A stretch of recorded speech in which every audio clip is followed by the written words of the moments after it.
he was having an off night tonight, would you say? I don't know if it was an off night. I think that, honestly, for him, it was just a normal night. It was just him coming in, standing up for what he believes. And first of all, I respect the fact that he was here. Whether you agree with him or not, he knew he was going to be beaten to a pulp tonight. And he came and he stood up to that. So I respect that. But, that's him.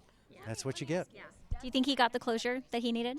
I don't know. I don't know. I don't know if he was looking for closure. I don't know. That's a good question because I don't know what he was looking for tonight at all. And I don't know if he gained perspective from this. As the guy said, I don't know if he learned from this. My hope is that in this life of black and white for him, I would hope he would find a little gray area out of all this. Now, the ambush rose ceremony, that's going to be the first in Bachelor history. Have you ever seen anything like? What were you thinking? Well, I was thinking it was interesting because I thought, well, the guys are going to freak out. And then I remembered as he walked in, well, wait, the guys don't know that he was already sent home. So when he walked in, I thought, oh, this is crazy. He's just going to blend right in. And then he's just going to stand there. And then when Hannah walks in, all going to break loose. So it was really fascinating. I'm like, it took me a while to catch on to what was going to happen. I was like, oh, this could be good. This is wild.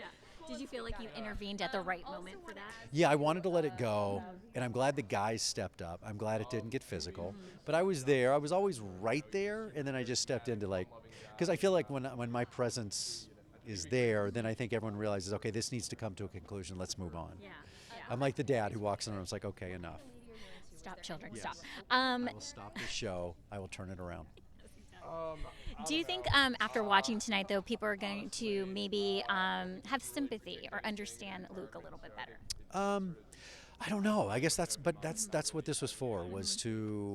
My job tonight was not to make it contentious, not to fight him, and I didn't. I could have easily fallen for some of those jabs he was taking, but I wanted to just raise the level of debate and have a conversation with him. And now it's up to you. And now it's up to you to judge, to talk about religion, talk about faith. And by the way, I know there's a lot of people on the coast that are going to be, ultra liberal and bash him. There's a lot of people in the middle of the world. There's a lot of people, that are conservative in the middle of the country that are going to be with him. And that's the thing. There's no right or wrong in this debate. That's the crazy thing. That's why I love that we're having this debate about religion and how it applies to your relationships and how it's perceived. And I love that because there's no right or wrong. And that's what I hope that Luke gets from this is it's not black and white. Maybe I have all the gray in my hair, so I realize there's a lot of gray in this world, but there's more gray than black and white. And besides all the drama going on, what was your other favorite moment of the night? Hannah. Being empowered and showing her empowerment by being weak, by being vulnerable, by showing her failures. That, to me, is empowerment. You don't always have to be the strongest, the most badass woman in the world, or man. I think empowerment can come out of the weakness, and that's what I love that she showed, and she owns it. Now, I have a question regarding Jed because he came out saying that he came on the show with another intention, but then completely changed it. His family is even doubting his intention. How is Hannah handling all of that and dealing with that kind of controversy? There's a lot of red flags when it comes to Jed.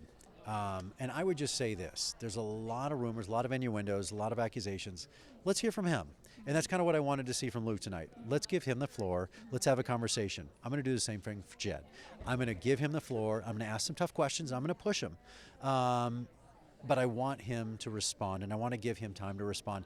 Then we can all judge. Then we can all say what we want to say. But let's give him that moment. And then let's figure this out. Yeah. And obviously, how it all ends. No, I know what happened in Greece, but I don't know. We have a 2-night live finale, so who knows how this is going to turn out. I really don't know. Who do you hope Hannah picks then? Well,